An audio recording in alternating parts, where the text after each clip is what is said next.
ಎಲ್ರಿಗೂ ನಮಸ್ಕಾರ. ನಾನು ಜೆ ಮಂಜುನಾಥ್ ಅಂತ ರಾಮನಗರದಿಂದ ಮಾತಾಡ್ತಾ ಇದ್ದೀನಿ. ದರ್ಶನ್ ಅವರ ಅಭಿಮಾನಿ. ನವೆಂಬರ್ 24ನೇ ತಾರೀಕು ಮಂಡ್ಯದಲ್ಲಿ ಅಂಬರೀಷ್ ಅವರ ಒಂದು ದೇವಾಲಯನ ಉದ್ಘಾಟನೆಗೆ ದರ್ಶನ್ ಅವರು ಬಂದಿದ್ದರು. ನಾನು ಕೂಡ ಹೋಗಿದ್ದೆ. ಅಲ್ಲಿ ನಿಮಗೆ ಗೊತ್ತು, ದರ್ಶನ್ ಅವರು ಬಂದರೆ ಎಷ್ಟು ಸಾವಿರ ಜನ ಅಭಿಮಾನಿಗಳು ಸೇರ್ತಾರೆ ಅಂತ.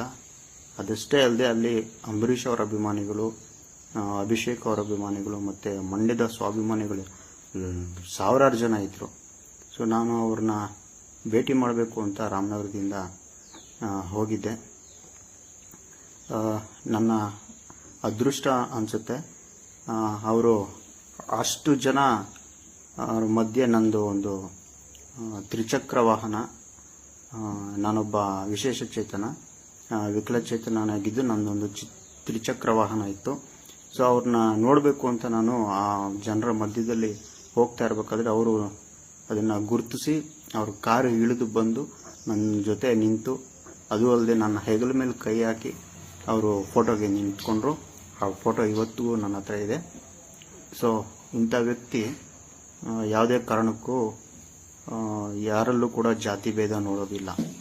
ಈ ಒಂದು ವಿಚಾರನ ಇವತ್ತು ನಾನು ಫೇಸ್ಬುಕ್ಕಲ್ಲಿ ಹಂಚ್ಕೊಂಡಾಗ, ಈಗ ನನ್ನ ಫೇಸ್ಬುಕ್ಕಲ್ಲಿ ಯಾವುದೇ ಒಂದು ಇದಕ್ಕೆ ನಾನು ಪೋಸ್ಟ್ಗೆ ಕಮೆಂಟ್ ಮಾಡಿದಿರೋ ಥರ ನಿರ್ಬಂಧ ಹೇರಿದ್ದಾರೆ.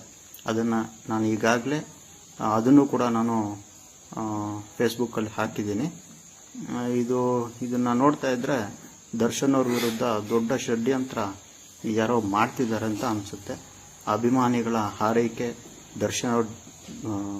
ದರ್ಶನ್ ಅವರನ್ನು ಯಾವತ್ತಿಗೂ ಕಾಪಾಡುತ್ತೆ. ಜೊತೆಗೆ ತಾಯಿ ಚಾಮುಂಡೇಶ್ವರಿ ಇದ್ದಾಳೆ, ರಾಘವೇಂದ್ರ ಸ್ವಾಮಿ ಇದ್ದಾರೆ. ಇವತ್ತು ಗುರುವಾರ. ರಾಘವೇಂದ್ರ ಸ್ವಾಮಿ, ಚಾಮುಂಡೇಶ್ವರಿ ತಾಯಿ ಅವರ ಆಶೀರ್ವಾದ ಇರೋವರೆಗೂ, ನಮ್ಮಂಥ ಸೆಲೆಬ್ರಿಟಿಗಳ ಪ್ರೀತಿ ನಿಮ್ಮ ಮೇಲೆ ಇರೋವರೆಗೂ ನಿಮಗೆ ಯಾವುದೇ ಕಾರಣಕ್ಕೂ ಏನೂ ಆಗೋದಕ್ಕೆ ಬಿಡೋದಿಲ್ಲ. ನಾವು ಸದಾ ನಿಮ್ಮ ಜೊತೆ ಇರ್ತೀವಿ. ಈ ಮಾಹಿತಿ ನಿಮಗೆ ಇಷ್ಟ ಆದರೆ ಕೋಸ್ಟಲ್ ಕನ್ನಡ ಪೇಜ್ಗೆ ವಿಸಿಟ್ ಮಾಡಿ, ಸಬ್ಸ್ಕ್ರೈಬ್ ಬಟನ್ಗೆ ಕ್ಲಿಕ್ ಮಾಡಿ.